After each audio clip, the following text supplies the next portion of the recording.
The strategy that I'm going to be teaching my students today is the Think Aloud strategy. This strategy involves the reader taking a second to think aloud and talk out loud to process what they are reading in the text. This strategy is useful to help the child understand what is happening in the story, and it helps them think through to find key details. The example lesson that I'm going to show today involves my students using the Think Aloud strategy to find key details in a text that we are going to read about Benjamin Franklin. By thinking aloud, they are able to find connections in the text that might relate to the key details and then the main idea. My lesson plan was based off of this concept, and my video today will give a brief showing of what I did for my body of my lesson. Through Think Aloud, my students' reading comprehension will increase. When reading a story, they will be able to understand it better because they are able to find the details by thinking out loud about them and really processing their thoughts. In my video, I started off by doing a think aloud of the cover of my book titled Mesmerized. I walked through the process of thinking aloud to see what this book might be about based on the title, and that gave my students a good example to follow whenever they started doing a think aloud during the text. As I read through the text, I asked my students to raise their hand when they think that they found a key detail. I then asked them to use their Think Aloud strategy to help explain to me what their key detail is.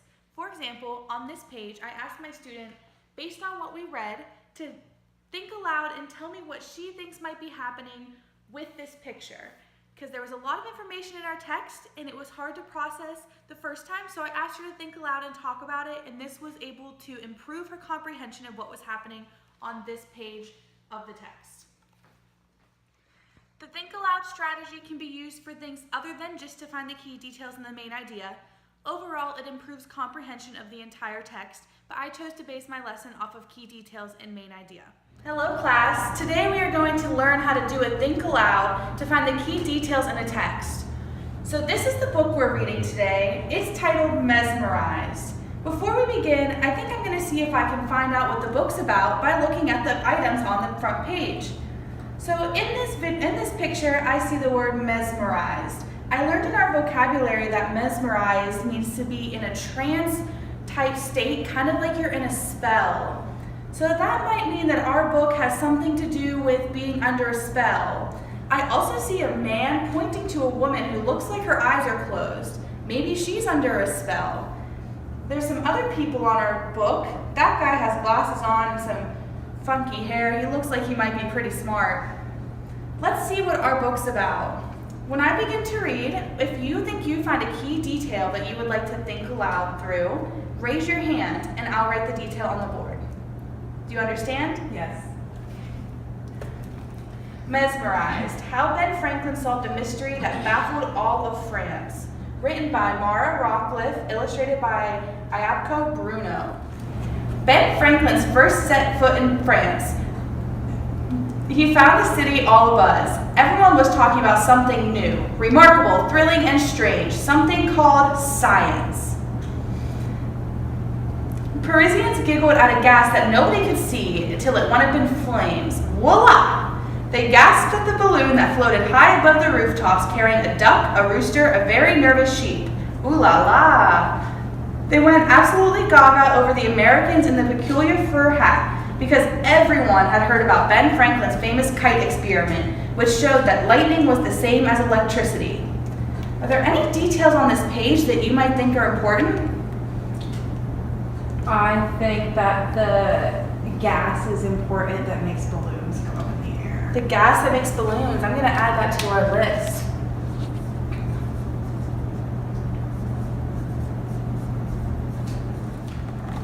Yes, Michaela? I think the scientific method is important because that's how Ben made his experiments. Oh, the scientific method.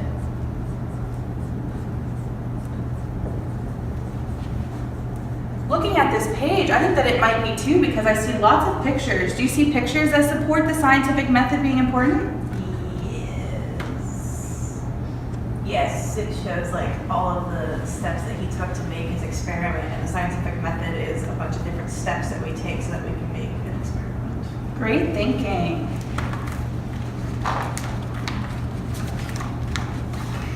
But soon all Paris was abuzz about somebody new, someone remarkable, thrilling, and definitely strange, someone called Dr. Mesmer. Dr. Mesmer was as different from Ben Franklin as a fancy layered torte was from a homemade apple pie. Where Ben was plain and simple, Dr. Mesmer was elegant and mysterious. He wore a powdered wig and a fine coat of purple silk. He carried an iron wand, and he claimed that he had discovered an astonishing new force. I think Dr. Mesmer is an important detail because people like flashy, showy things, and Ben's just simple. Oh, that's a good thought.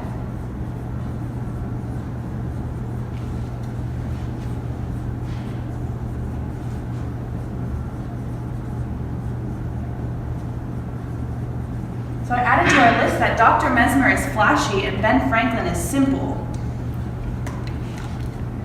Like a gas, this force could not be seen or touched. Like electricity, it held great power. Like the hot air balloon, it made what seemed impossible come true. Dr. Mesmer said this force stemmed from the stars and flowed into his wand. When he stared into his patient's eyes and waved the wand, things happened. Women swooned, men sobbed, children fell down in fits. I think this wand is important. You think the wand is important? Yeah. What in the story makes you think the wand is important? Because these people are reacting real strange to it. They are.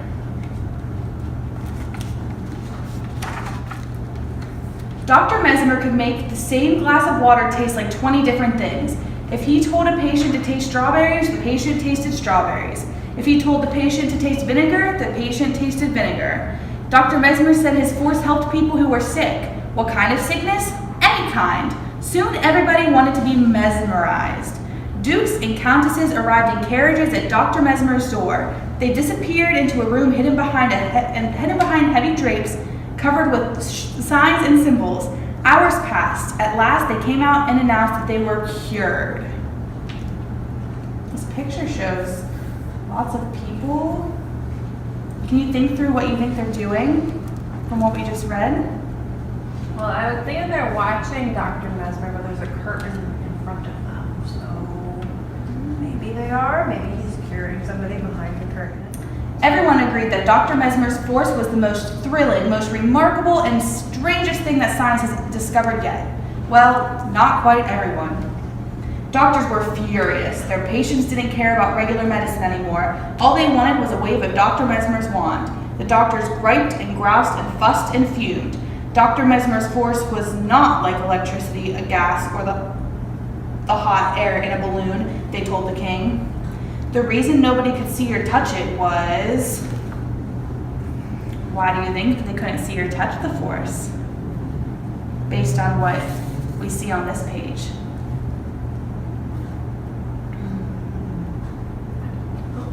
I think that looking at this page, I see lots of angry doctors, and they're saying that their force that Dr. Mesmer is using is not like anything else. So, can I make a prediction? Yes, you can make a prediction. I think he hypnotizes people. You think he hypnotizes people? Mm-hmm. What does the word hypnotize mean? He puts them under a spell. Oh, kind of like our vocabulary word mesmerized. Yes. Let's see. The reason nobody could see or touch it was it wasn't there. Ben went back to the king and told him what he'd seen. Is there any information that you can think about on this page that might be important? That Ben's telling the king of France that this isn't real. Yeah, Ben is telling the king. And I think that by the king's face, he looks to be pretty intrigued. I agree. Like he's paying attention closely to what Ben is telling him. He has his finger here, and the queen too is resting her hand like she's really deep in thought.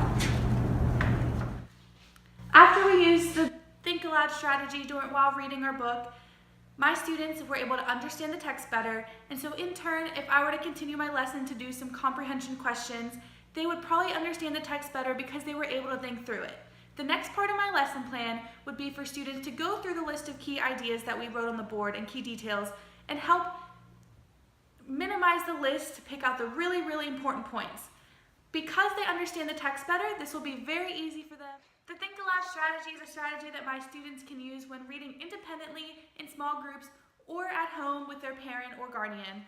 This strategy will help them understand the text, and I think that they will get a lot of use out of it in class time and at home. A theory that relates to reading comprehension and is part of 3 reading comprehension theories is the schema theory. And the schema theory can be seen as relating the brain to a filing cabinet.